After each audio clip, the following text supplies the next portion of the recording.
Hello and welcome to 100% Real with Ruby. Today I have a flashback of an episode that I did on my friend Jason's podcast. You're not the person you used to be, because a lot of people stay dwelling on their past failures, their past struggles, stories they still continue to tell themselves without updating their actual hardware, let alone software, to where they are right now. You've learned in the process, you've become in the process. Your identity shapes you and it shapes your thoughts, your behaviors, and your actions.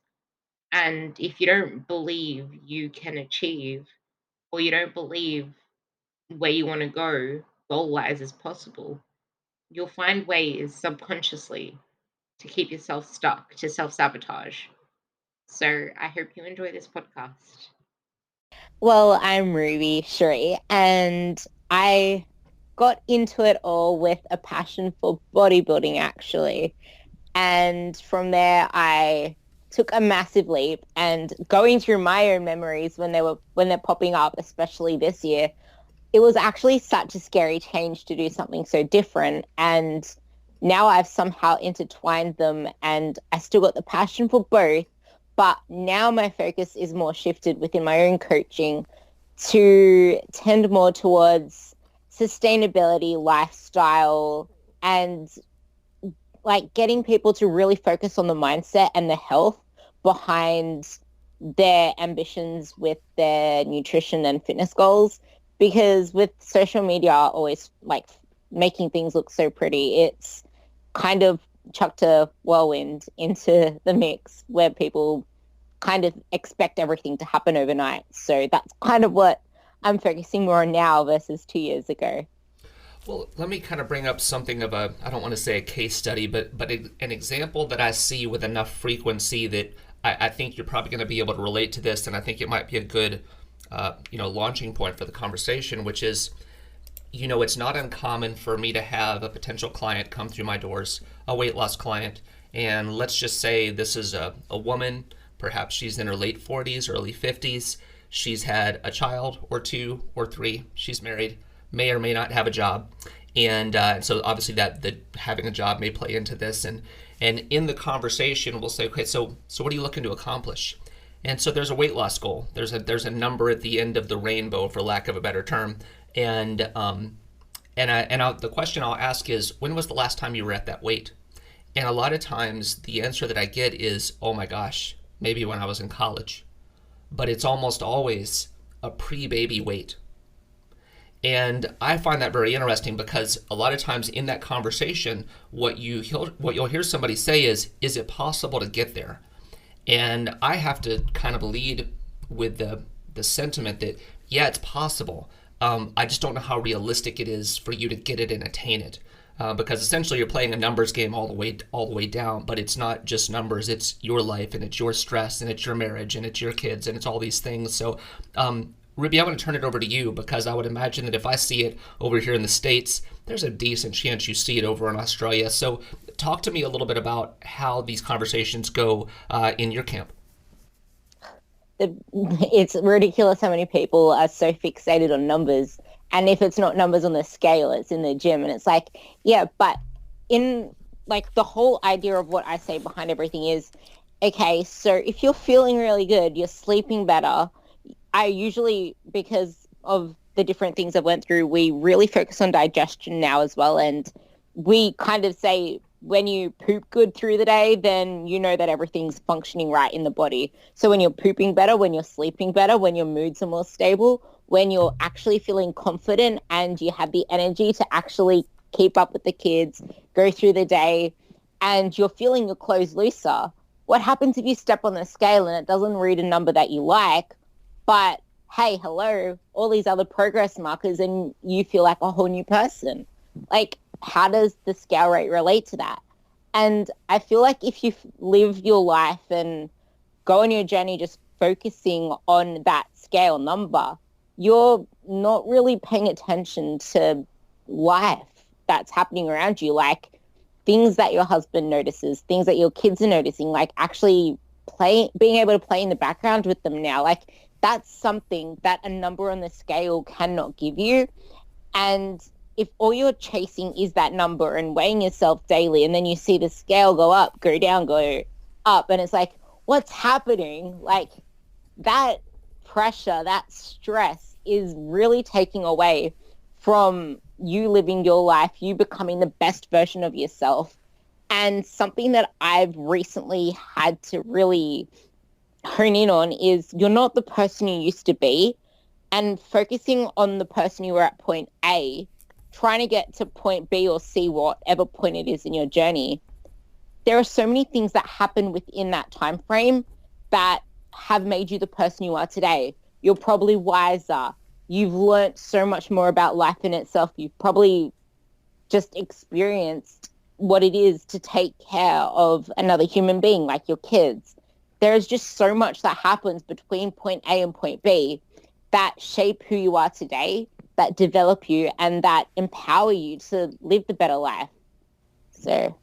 Okay, there's so many ways that I want to take this conversation, so I literally was taking notes while you were talking. So let me start here, because you did tip your hat to it, and I am kind of curious. You know, in the States, we have a term, and perhaps you've seen it. I think it's kind of funny, not funny, haha, funny, kind of sad, that the acronym is SAD, S-A-D, for Standard American Diet, which if you are not clear on this, it's not necessarily a good thing. So when we look at Standard American Diet, a lot of times it's the portions are too big, the quality is not great, and that's kind of where things have gone.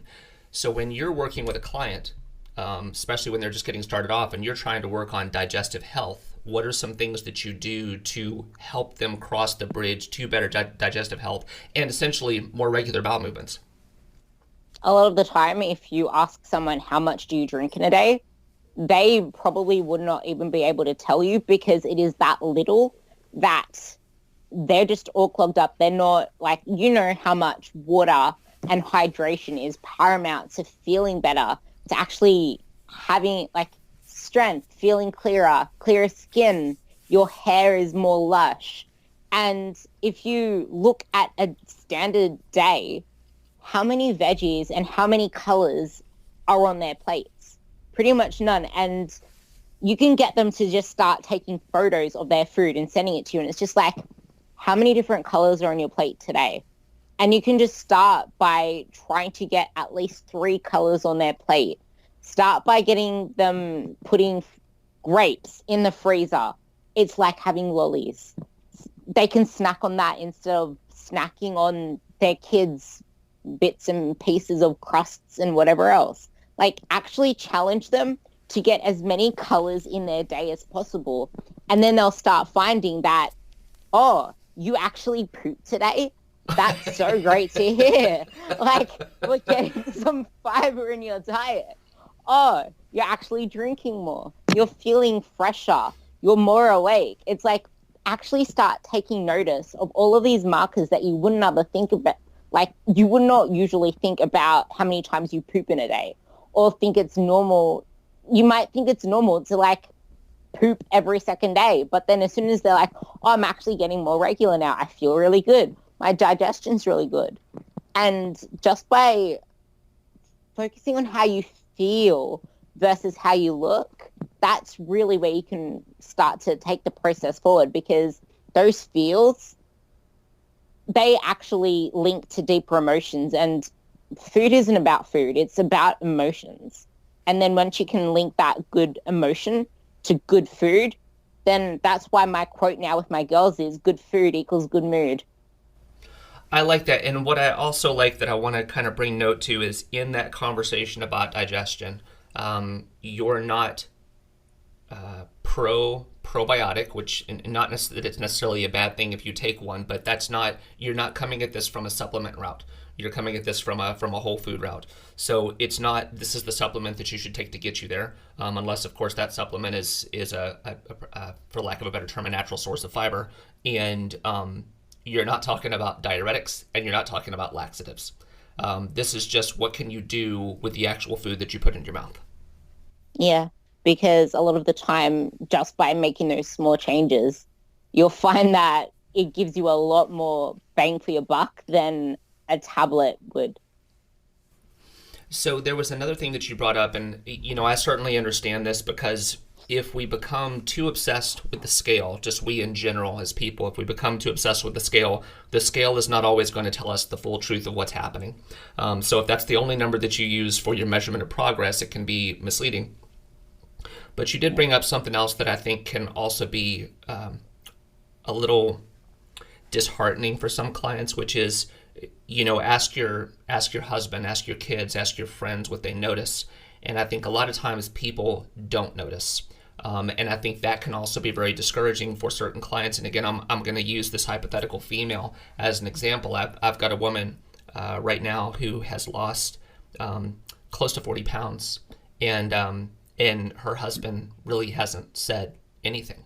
And I mean, just as much as I do, somebody loses 40 pounds, that's not a small amount of weight. That is a weight that's a game changer. That's a lot of weight. It does a lot to a person's frame. When you've got someone who is not getting that external affirmation that, hey, you're doing great, hey, you look good, what should they use as other measuring sticks for, but I know that I'm doing well? That's kind of where I say your environment can make or break you. And if you don't really get that at home, it's like you can't blame them for not understanding your journey, because you can never change someone else. You can only change yourself. So control the controllables, and I'd say immerse yourself into a community that gets you. Whereas like with you, you have your little gym there. Everyone there's on the same journey. Like encouraging more of that inspiration to come from that environment that they're in to take them through the day. But then when they're not in that environment anymore, progress photos, like something I mentioned probably in our first conversation, was to get me started. I used to take photos every single day, like selfies and even ones in my own mirror, because when you flick back through your camera roll and you see just how much you've changed, and even if you start looking at your facial expressions, and if you wrote captions with them and you start to see how different your language starts to change, how much you pick yourself up in the day, and even just getting out of bed and being able to bounce out of bed instead of snooze your phone.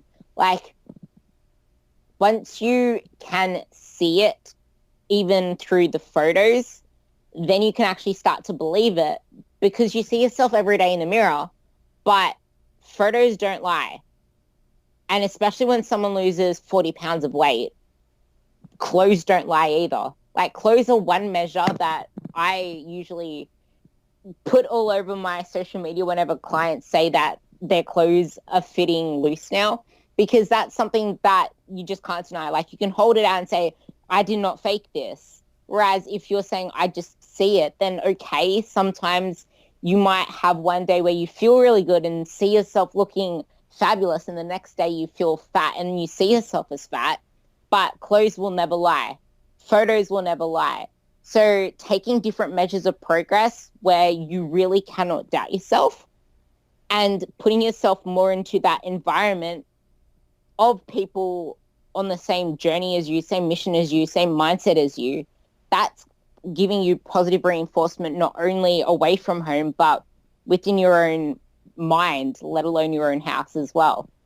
You raised some really interesting points that I want to come back to, just to highlight them for a second, which is, and I don't know that I really thought about this until you said it, I love the concept of going back to pictures of yourself when you were a heavier weight, and the facial expressions, because generally speaking, if someone's not feeling good about how they look, you're going to see that in the body language. So maybe the smile isn't as radiant, or their self-talk isn't great, or whatever the case is. So the caption under the picture may not be something that really shows the reflection of the person that you want someone to see. But when they're doing that before and after comparison, they can start to see a pretty dramatic difference. And I have a client off the top of my head who I think does a really great job of this. She's constantly referencing back to pictures of herself before she lost weight, and she always notices things like how colors made her stand out, or certain colors that she wore specifically because she thought they did a good job of disguising her figure. And as she's lost weight, she's become a little bit more confident in the colors that she wears because, again, they highlight something that she's happy about. I think it's a really, really good tool to use. Yeah, and you'll also notice their posture changes. They won't be as hunched over, they'll be standing up with more vigor. Yeah, oh, 100%.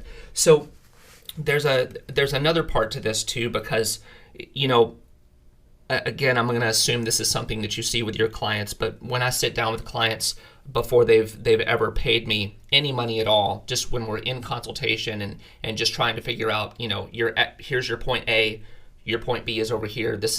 Here are some paths that you can follow to get to that, you know, that desired goal.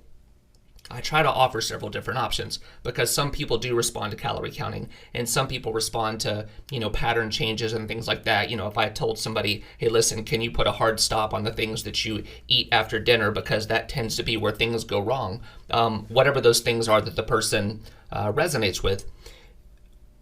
A lot of times what I'll see people do is once they get that first little bit of progress, they start to get a little bit more, for lack of a better term, ambitious with what they want to do. So they start doing things that are a little bit more aggressive, and they figure, I'll just kind of throw a number out there, that if their goal is 1,500 calories, can I get by at 1,200? Can I get by at 1,000? That way I can get to my goal faster. So talk to me about when you see clients do this, where it backfires and why it backfires. I've probably have only seen it once, but the case really highlights what you're trying to allude to, where they started realizing the numbers were going down in the gym because we track that. And then they were wondering why they're having trouble sleeping. And then because I also check in on how their libido is going. And then they were saying how much they just plunked out way too early and they didn't feel they had that same energy that lasted throughout the day. And then they wanted more naps and their steps were down and they didn't feel like they could get through the whole session. And I'm just like, something isn't lining up. And then I looked back at their food log and they were skipping one of their snacks, which was one of their high protein, high carb snacks. And I'm just like, why are you skipping that? And they're like, because I'm not hungry for it. And I felt like I don't need it because then I can just drop the weight faster. I'm like, it doesn't work that way. You need to fuel yourself. You need to nourish your body so that you can actually perform the same activities. You can expend the same energy and your metabolism doesn't respond in the way that you expect it to. You have to slowly lure it down. Otherwise, you're going to bottom out and you're going to be taking away from other aspects of your usual tracking that makes it hard to really balance things up. So you need to be patient with the process. Otherwise, you'll burn out too early. But at the same time, if they are responding to the massive calorie cut because most other constants are the same, then you have to kind of warn them in advance. Like, if you're going to take so much out of the bucket, what's left there in the bucket for you to take out when progress stalls? There's nowhere else to go. You can't expend even more because you're already doing so and so. You don't have the energy to expend more because you've cut so much out. There's nowhere else to go. The only thing left to do now is to actually put you onto a diet break or reverse you back up so that your metabolism starts to respond in the opposite direction before we start taking things out again. So you either follow the process or you burn yourself out too early and you prolong the process. So I want to bring up a couple things. And I think I'm going to go a couple different directions on you while I'm thinking about it. So one of the things that you and I had spoken about before we got on the call, just in conversation about where we wanted to take this topic, is something that I see a lot of. And perhaps it's one of those things where I see more of it because it's something that I put out a lot about myself, which is a past that involves trauma. And when we look at people's responses to their self-image, responses to what they want out of or what they're trying to seek through a diet or their physique goals is that there's some kind of link to trauma, and that trauma can be anything up to and including a history of substance abuse, neglect, rape, molestation, all of these things that I think a lot of people are uncomfortable talking about. But when you have a close connection with a client, you invariably may hear. And I bring this up because literally just yesterday, I was having a conversation with a potential client. And this is someone who I've worked with before, who has been on a decades-long journey of trying to lose and maintain weight loss. And this individual in particular has lost and regained over 100 pounds twice. And so they're back up to not necessarily their heaviest, but up in that range of close to their heaviest. And they said something really interesting yesterday, which was, when I grew up essentially in poverty, and I did not know where my next meal was going to come from.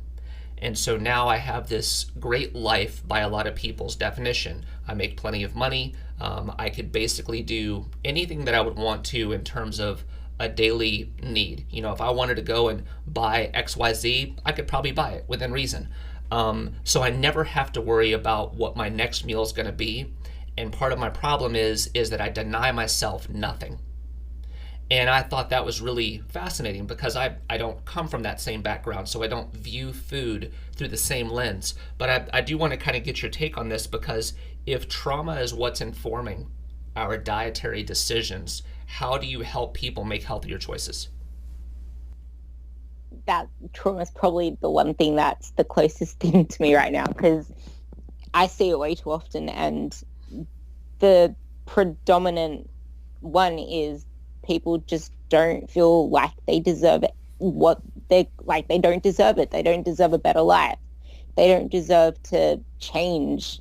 They don't feel good enough. They don't feel confident because they don't feel good enough. And any progress that they make, they don't feel like they're worthy of even the smallest amount of progress. And it can stem from past relationships. It can stem from the smallest of things that their parents say or that teachers say, and it just lingers with them. And in a case of poverty, it'll be that they're so used to having nothing that they don't feel they deserve their new life. They haven't yet really realized that they created this life for them. They deserve it. They deserve to live that life of abundance, but they still live in a life of scarcity. And it might take a few counseling sessions. It might even take EDMR, which is the eye displacement therapy. Like, they cannot go on without revisiting, facing, and breaking down that trauma that they went through. Otherwise, they're going to keep facing that same self-sabotage of, I don't feel capable, I don't feel worthy, I don't deserve to be in a better place. And then they can start making the progress, and there would always be that point where they just can't go that further step because those intrusive thoughts come back. They don't feel worthy, they don't deserve this, and it can really haunt you. But until you face that place where that person you used to be, and truly visualize the person that you want to be, and acknowledge your achievements thus far, and know that you made those through your own grit. You are capable and you do deserve this. And until you can get grips with that, it's just going to keep revisiting you. And I have one person that keeps never feeling good enough. They don't like voicing any opinions. They like being quiet. They're always shy. They always doubt themselves. Whenever they're faced in a public domain, they start rambling off because they don't feel like they deserve to be in that place. So it can really be a bottleneck until they do get that outside help or even start working it on themselves. But it really does need a professional eye and a professional one-on-one work through to break down the trauma to get them into the next place, because the self-sabotage won't leave them until they are worthy. They see themselves as worthy. They see themselves as that person that can truly become the best version of themselves. There was something that you brought up earlier, and I want to come back to this because I know that I still I still hear this in conversation. You had talked about the person who bottoms out their calories and they start to see these things go wrong. Sleep is affected, libido is affected, their progress in the gym is affected. And you talked about having to go on maintenance or something like that to try to get things back in order. But I know a lot of people, and I blame, to a certain degree, I blame social media for this. A lot of people still believe that the reason why they're not succeeding is because their metabolism is broken. And so what I see is that they are more apt to do the aggressive diet because they're like, well, I tried this thing and this thing over here seems sensible, but sensible doesn't work for me. So I think I need to do the extreme thing because my metabolism is broken. And that's why I'm not losing weight. Can you talk a little bit about what you see in practice when people bring this to your attention? I have a perfect example. There's this girl that refuses to eat anything more than 1,200 calories. She's also a teacher, and teachers are on their feet all day, trains pretty much 6 days a week, does extra walking, but 1,200 calories a day. And she's been on this for ages. She's done 1,000 calories. She's done 1,400. She's done 1,200. Has never been over 1,200 in a very long time. And I asked the question, do you truly want to live your life on 1,200 calories, eating nothing, saying no to social events, worrying about every single morsel that you put into your mouth because you believe your metabolism's broken, because you believe that you possibly cannot eat more to get to the place you want to be?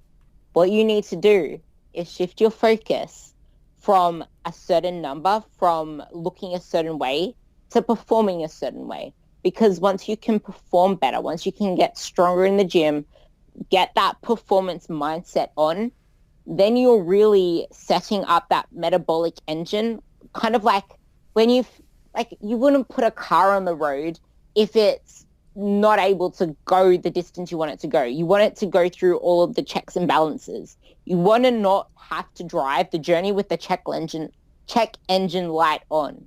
You want to have your car equipped with the perfect oil, the perfect, and like the engine serviced, the wheels, not with those seams like falling off the ends, ready for a flat tire. Like, you want the best car, which is your body, so it can go the whole journey. So why cut yourself short? You want to go as far as you can before it's time to refuel. You don't want to get stopped like before you even leave the street. So it's really up to them how they see the life in the future. If they want to keep saying no to social events, passing up on their favorite foods because their metabolism's broken and they can only eat 1,200 calories a day, or they'll get fat the next day, which is what they end up believing because social media has it where people are posting photos from, the last photo shoot, when they're actually not looking like that anymore. Right. So I do want to hang on this for just a second because, again, this is a conversation that's happening in a very timely sense. I was speaking with a client yesterday, and this is a female client who's, this is not her first rodeo with trying to lose weight, but I have, in the history of this show, I've had a few guests of note who really have a rub with the 1,200 calorie goal that a lot of women see or are suggested to hit, and there's not context provided to that number. There's no context for age. There's no context for level of daily activity. There's no context for ratio of lean muscle mass to fat mass. There's no context for any of those things. It's just, I don't like that number, so let's get away from the number. So I do want to talk about this just for some clarification. When you talk about this individual that you referenced, this is someone who is an avid exerciser. This is someone who is, it would appear, is expending a lot of energy. So they're on their feet all day long, plus they expend a lot of energy in their extracurricular activity. When you have somebody who is, say, by comparison, is far more sedentary, do you not believe that a lot of times when people say, just because of general human error and mistracking, that what they believe is 1200 is not actually 1200. That's probably the first part of the question. And the second part is, when is it okay to cycle the calories differently, in terms of, do you think that you could reasonably hit a little bit less on the weekdays when it's easier to hit it, and maybe give yourself a little bit more room for luxury on the weekends, as you say, to have more of a social life, so that you can boost the calories a little bit more and still have the same weekly total for calories? To the first part of your question, I have the perfect example again.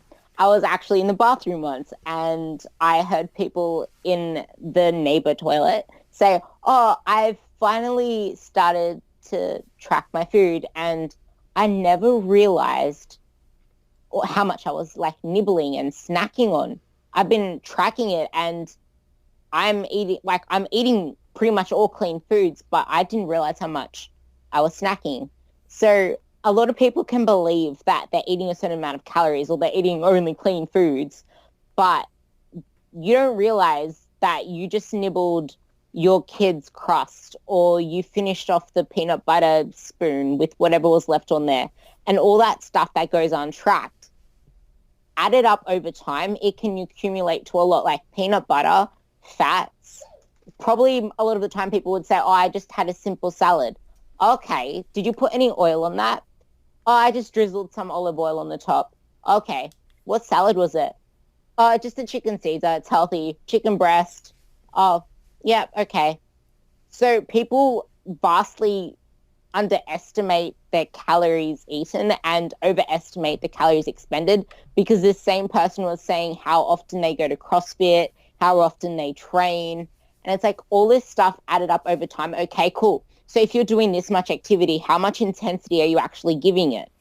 A lot of the time they could say that they're going really intense, but if you witness them exercising, it would be half what they would have put into whatever calorie tracking app that they use. And then they have this massive imbalance between intake and outtake. And then if you look at what you said in the latter one, where they can cycle the calories, yeah, that's actually a really good idea. I have a few clients doing that. On weekdays, I have them pretty much have simple meals because they're at work. And then on the weekends, they're allowed that little bit extra. But at the same time, do you still really want to be living on such little foods that you truly don't feel satisfied? Because there is a point where you can get yourself to a reasonable maintenance of eating food where you're not eating pretty much rabbit food all day. It's like, if you look at the number 1200, you're okay if you're sedentary, if you're overweight, if you're over fat, I should say, not overweight, because if you have a greater fat to muscle ratio, you're okay. So 1200 might be your absolute proper calorie intake for losing weight. But do you want to be on the mission of losing weight your whole life?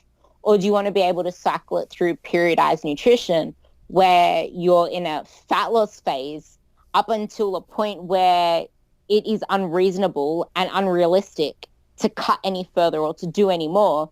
Bring yourself back up to a reasonable maintenance level, say 1,700 calories, and build your way up as much as you can without overshooting your fat levels, and then start the dieting process again.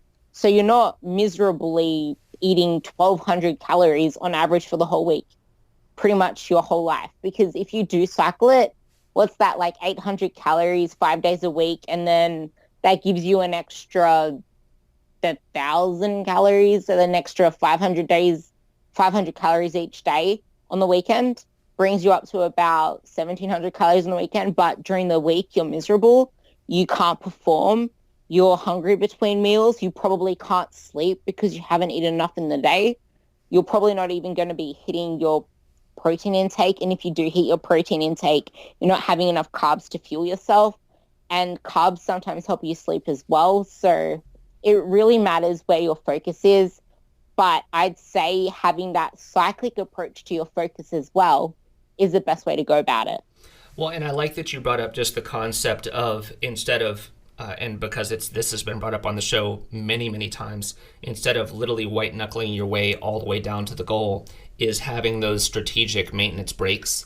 one way to do it so that you can have a little bit of dietary sanity on the way there. And just kind of, I've always liked the concept of essentially treating your body a little bit like an experiment, because obviously with the principle of individuality, there's going to be certain things that work really well for you. They're going to work really well for Ruby, but they won't work really well for Jason. And so just understanding this is how my body looks and feels its best.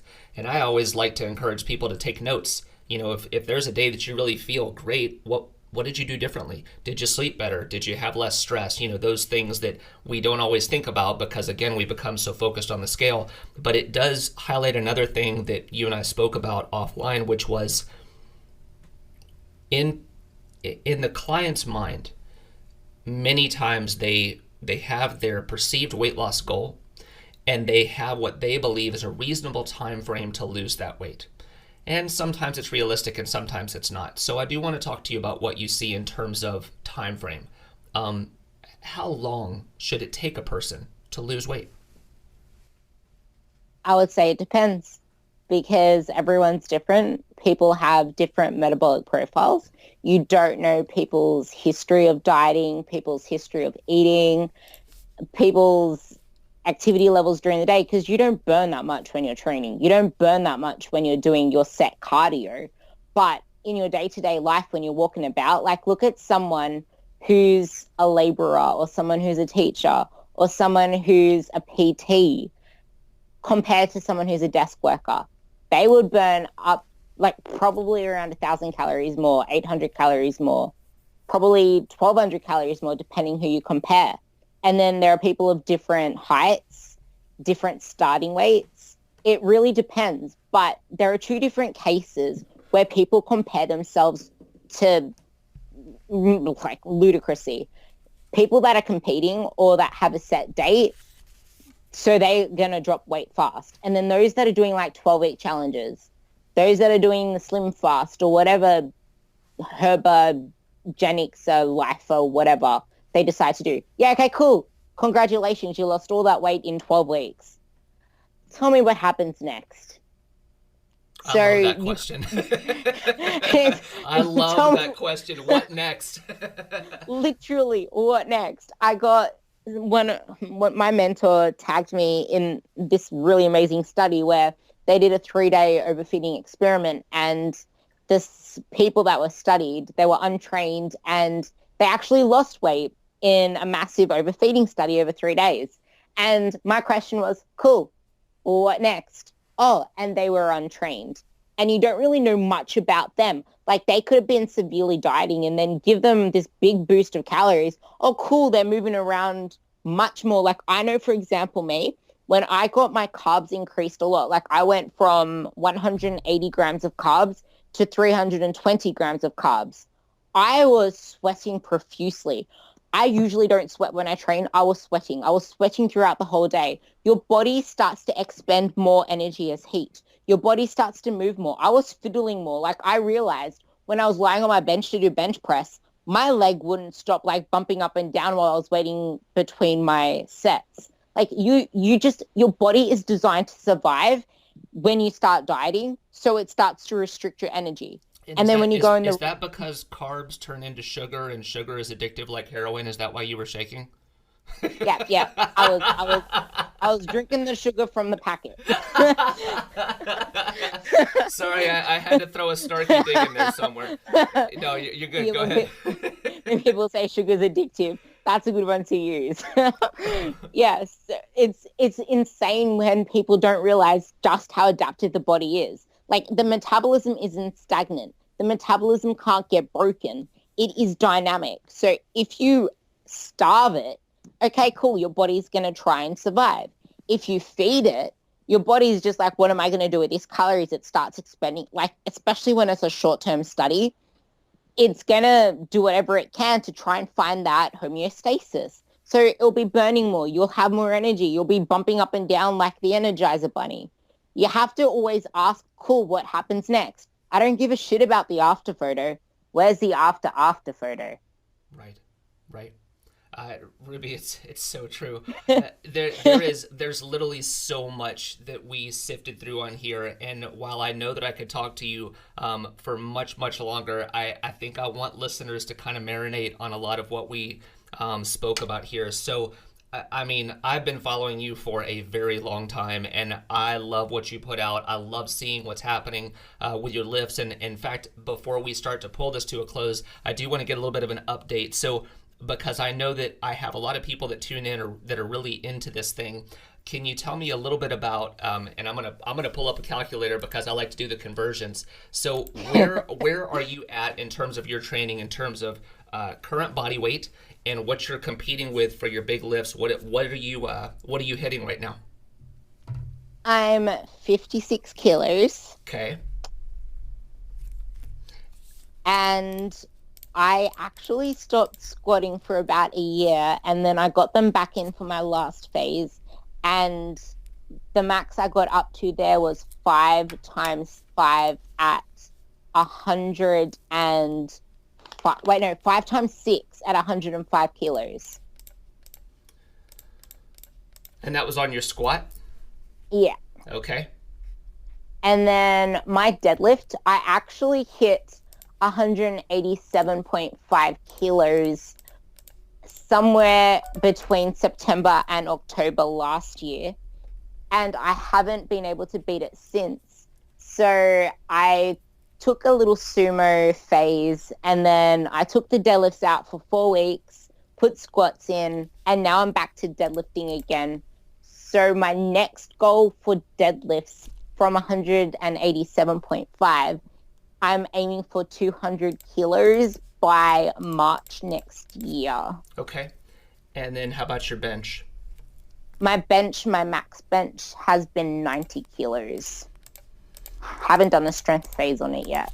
Okay, so for those of us who are working from a different metric system, I just want to be able to spit these numbers out. So at a body weight of 123 pounds, you were doing 5 by 6 at 231 pounds for your squat.